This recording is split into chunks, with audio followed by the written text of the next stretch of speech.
안녕하십니까. 8월 10일 화요일 영국의 서리방송 빅타연입니다. 오늘 뉴스의 제목을 말씀드리겠습니다. 첫째, 런던 명물 타워 브릿지가 닫히지 않습니다. 둘째, 보리스 수상 탄소 정책에 관한 메시지입니다. 셋째, 영국과 미국 남태평양에서 항공모함 연합 훈련하고 있습니다. 첫 소식입니다.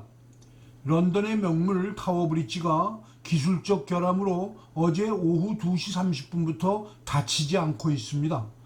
건설한 지 127년 되는 타워 브릿지는 하루에도 몇 번씩 열어서 미리 예약한 대형 목선들이 테임스강을 오르내리도록 길을 열어주고 있습니다. 어제 월요일 오후 2시 30분에 열은 다리가 기계적 고장을 일으켜 밤새 열린 상태로 있습니다. 열려있는 동안에는 차량이 통과할 수 없어서 시내 중심부의 교통체증이 증가하고 있다고 경찰은 보고했습니다. 타워 브릿지는 1년 평균 800 내지 1000번까지 개폐를 반복합니다. 그렇다고 해서 일정한 시각을 정해놓고 열고 닫고 있는 것은 아닙니다. 물론 관리소에서는 개폐 예정 스케줄과 시각을 약 2달 전부터 예고는 하지만 꼭 시각이 지켜지지는 않습니다. 통과하고 싶은 선박들은 최소 24시간 전에 관리소에 통과 신청을 하여야만 합니다. 엊그제 일요일에는 오후 2시 45분, 오후 7시 30분, 오후 8시 30분 이렇게 3차례 열었다 닫았습니다. 열고 닫는 시간은 오픈된 상태에서 1분을 포함 약 5분가량 소요됩니다. 둘째 소식입니다. 보리스 존슨 총리는 기후변화에 대한 UN 보고서를 우리를 정신 차리게 하는 것으로 묘사하면서 지구온난화를 제한하기 위해 석탄을 역사 속에 묻어버릴 필요가 있다고 말했습니다.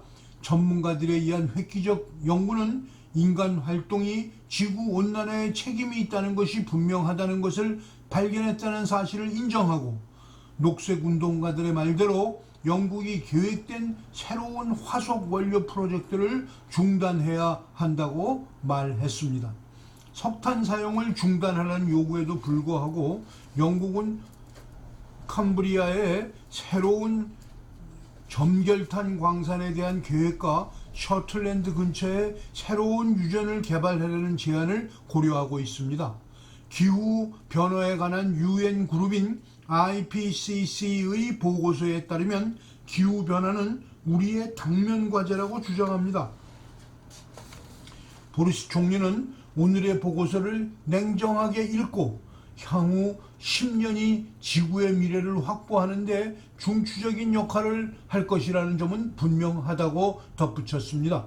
2035년 78% 배출량 감축 시한을 채택한 영국 정부는 올가을 2050년까지 영국의 배출량을 전체적으로 0으로 줄이는 전략을 발표할 예정입니다.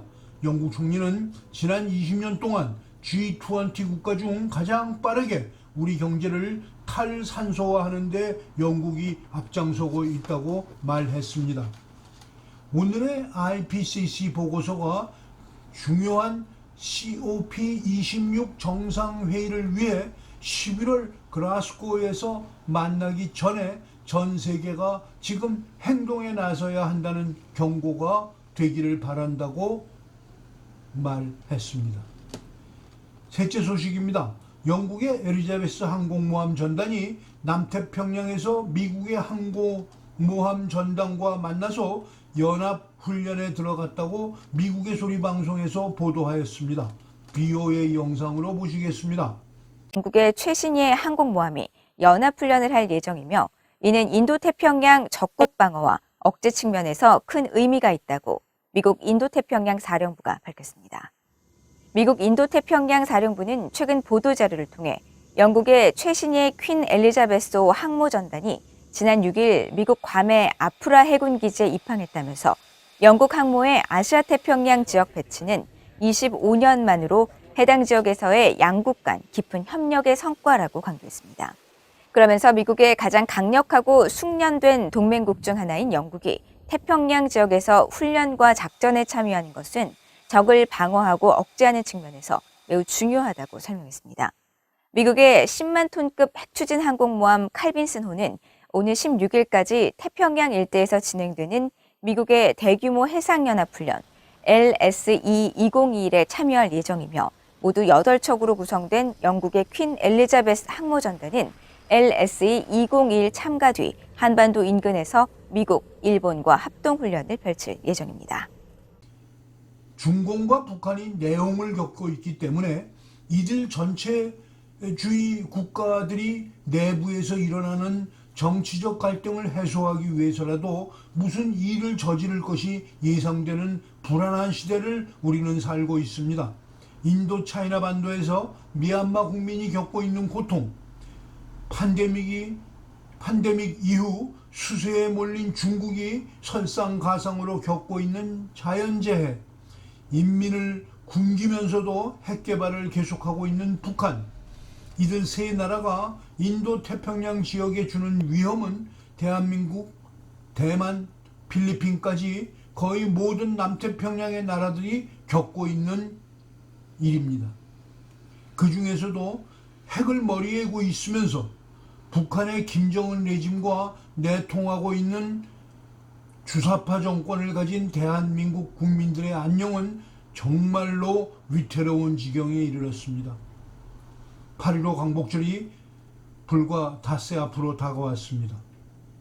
오늘 방송을 마치겠습니다. 시청해 주셔서 감사합니다. 내일 또 뵙겠습니다.